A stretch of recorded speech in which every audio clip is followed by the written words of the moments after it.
But as I think about a campfire conversation, a campfire talk, I just want to share with you something that has been on my mind, something I've been reading in Scripture. And because we're around a campfire, a virtual campfire, I want to tell you a hero story, because isn't that what would get our campers' attention? I want to tell you a hero story, or perhaps in Portuguese, Historia del Herói. Did I get that? Is it even close? Okay, I got a thumbs up. But beyond that, it's all in English. I'm very sorry. I want to tell you about this hero. It's a woman in her mid-60s who had been living her entire life to serve God and others. And I wonder what you might have done in, say, three situations that seem sort of commonplace. And it was these three situations. What if you, as this woman did, offered to clean a neighbor's house because the neighbor was significantly hindered by the pain of arthritis? She'd been unable to clean her own home for months. And then when this woman, the hero, got to her house to clean it, she found that the old man and the old woman who lived there had left the door open to the barnyard, perhaps for months, and the chickens and goats had been living inside the house.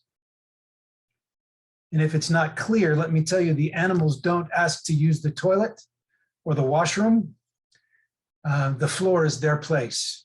So the house was a bit surprising. Second situation, what if you'd offered to do the grocery shopping, the food shopping for another elderly woman because she could no longer drive? And what if every morning she called you to tell you what she wanted that day, but she called at 5 o'clock in the morning, sometimes earlier, because that's when she was awake and she needed bread or antacids or milk.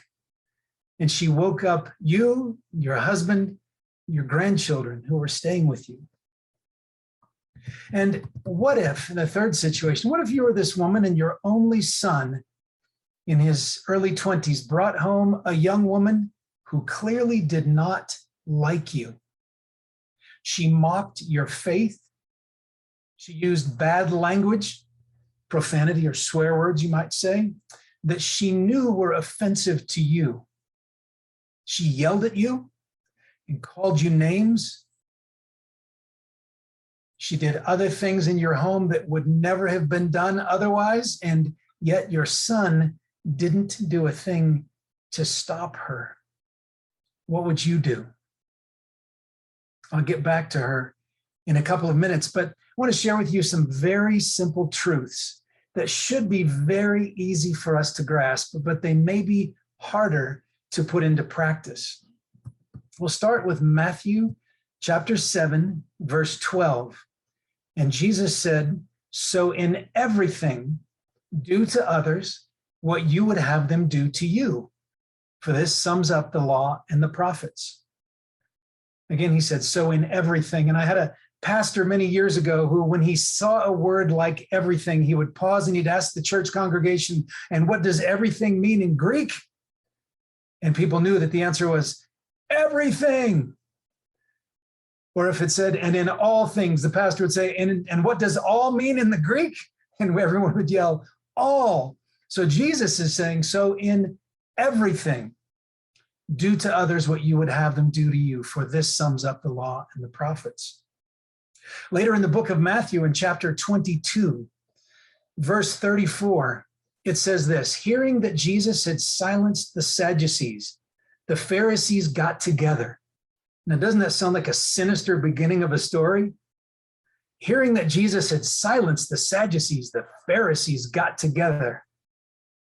One of them, an expert in the law, tested him with this question: "Teacher, which is the greatest commandment in the law?"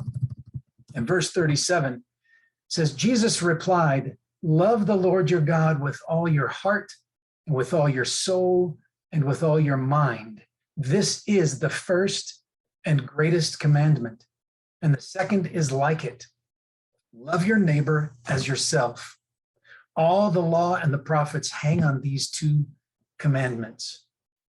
So at two different times in his ministry, by Matthew's account, Jesus says, two very similar things.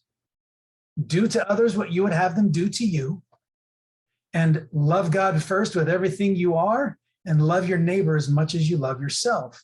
After both, he says, this sums up all the law and the prophets. Now, when Jesus said this, what kind of statement was he making to his audience? When he said, this sums up all the law and the prophets, there are probably many Bible scholars on the line, and you know this well, but Jesus' audience was made up of people who knew what he was saying, that all the requirements of the Mosaic law, the law of Moses, and written of by the prophets, everything that were commanded in the Hebrew scriptures were wrapped up and summarized and fulfilled by these statements. To me, that makes them that much more powerful. They're simple statements. Do to others what you would have them do to you. And that sums up the law and the prophets. Let me give you an example of this. Are you familiar with the reputation of the Ritz-Carlton hotels? The Ritz-Carlton, or the Ritz as it's known in parts of the world. They're expensive luxury hotels with a long-time reputation for being the best in the world at customer service. The Ritz has been used as an example in business schools and training sessions and articles for how you treat customers.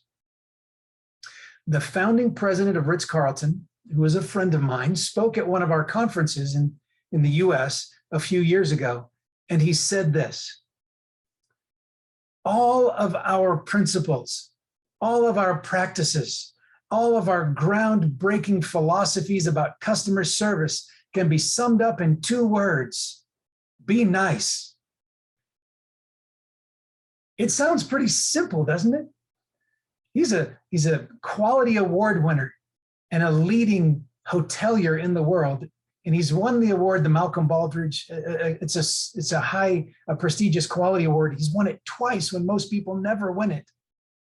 Books and articles and business classes and interviews and deep dives into customer service have been written about this man. And he says, you can sum up everything by saying, be nice. Doesn't Jesus do the same thing? He's saying all the law and the prophets can be summed up this way: be nice. But actually not quite that simply. He said, do to others what you would have them do to you. That sums up the law and the prophets. Love God first with everything you are. Love your neighbor as much as you love yourself. That sums up all the law and prophets. Can you think of someone who's a great example of one who lives, do unto others as you would have them do unto you? Or love God first with everything and love your neighbor as yourself? If you can think of someone like that, and I'll give you a minute to do this. This is our last application point of this time together. Would you go to the chat and just write something in there? So you've made an entry. You don't have to, but you could write either a first name, you could write initials, you could write my pastor, my cousin, my friend. Just think of someone who exemplifies those verses so well. Do unto others what you would have them do to you, or love God first with everything you are, with everything you have, and love your neighbor as yourself. I'll give you just a minute to think of the person that comes to mind.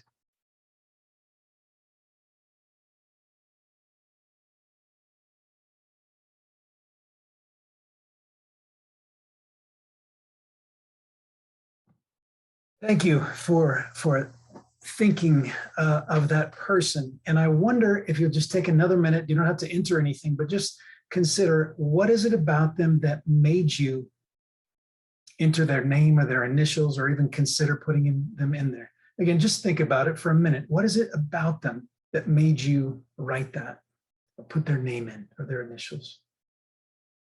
Well, the hero I mentioned at the beginning of this campfire talk is my grandmother. Her name is Martha. And she had a sister whose name started with M, but it was Myrtle, not Mary. But my grandmother was very much like the biblical Martha. So instead of Mary and Martha, it was Myrtle and Martha.